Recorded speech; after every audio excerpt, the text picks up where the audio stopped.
Hey, what's going on? You know who it is. You know what it is. All right, you guys, I'm going to do a little pop culture for y'all.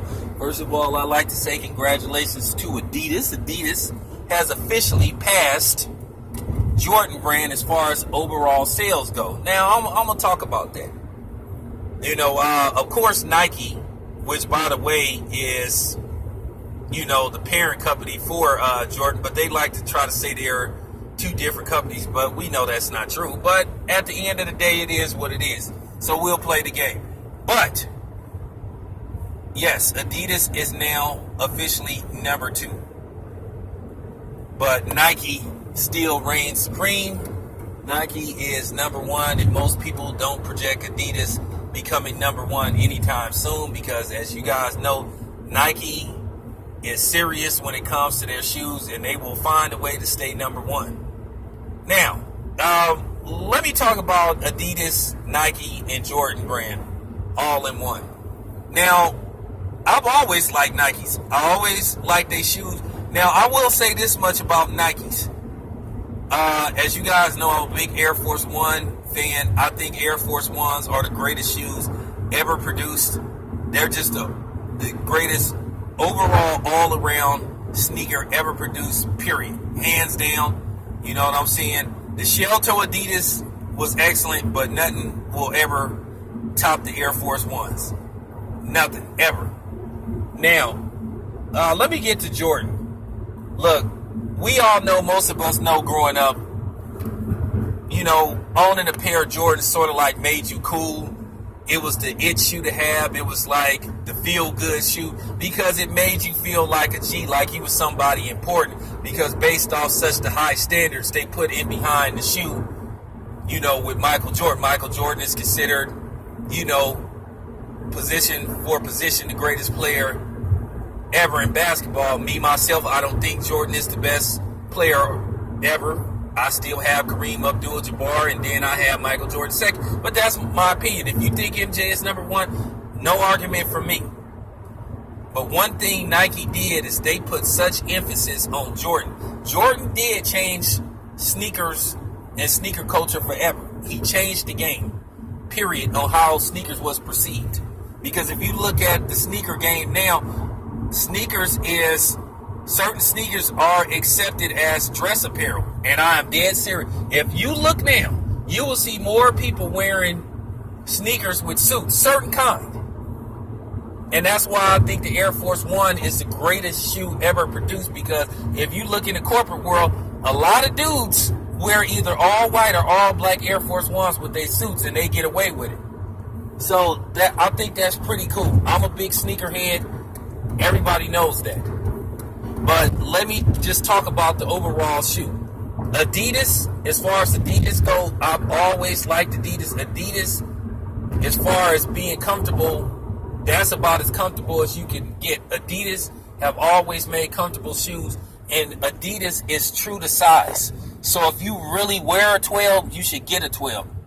You know, you don't have to go up a half a size. You don't have to go to 12 and a half, even though you have to specially order a 12 and a half. I don't know why a 12 and a half is hard to come by. You know, they jump from 12 and a half to 13. And with Jordan brand, sometimes I have to go up a half a size. One thing that always have been a con or a minus with Jordan brand, Jordan is not the most comfortable shoe. As I've said in several videos, you have to wear a certain kind of Jordan. Like me, my feet is only comfortable really in Jordan 1s and 4s and 5s. 11s, wow. If I buy a pair of 11s in a size 12, probably after 3 or 4 hours, they got to come off. Because that's what I wore to Andre Ward, Sergey Kovalov too. I wore the Barons, the number 11s. And I was having a fit in that arena and shit.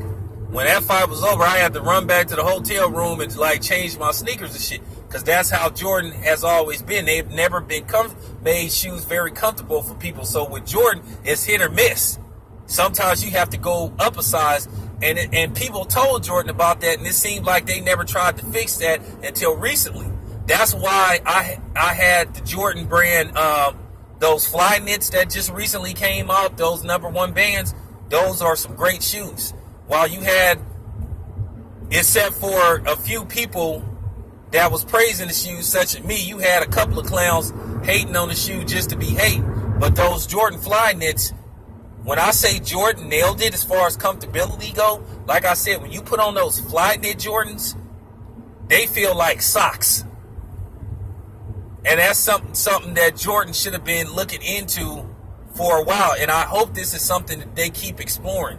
Because one of my subs said he wanted Jordan brand to try something different. And like I said, the fly knit, they nailed it. Maybe, hopefully, somewhere down the line, we'll see half and half. Half tumble leather, regular leather, and half fly knit.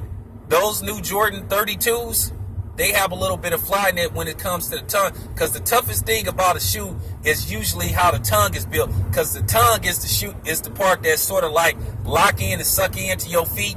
And that's where the pain comes. Or the toe box. If you don't have a wide enough toe box based off what type of feet you have, it can cause you excruciating pain. So like I said,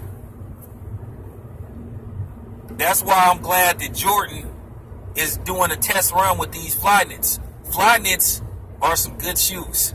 I know they've been out since 2012, but I think the fly knit is something that Nike and Jordan need to further look into. I don't think they need to make everything fly knit, but I think they need to try to make some of their other shoes fly knit. I really think Jordan brand should try to make some of their shoes more with the fly knit touch.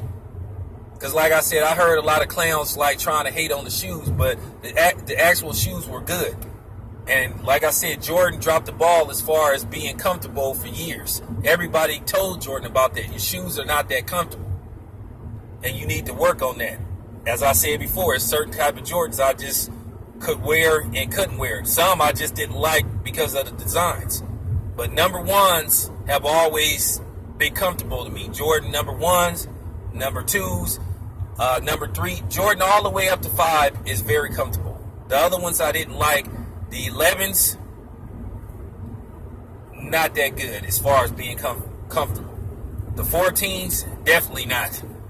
So yeah, that's my take, on the whole sneaker thing, man.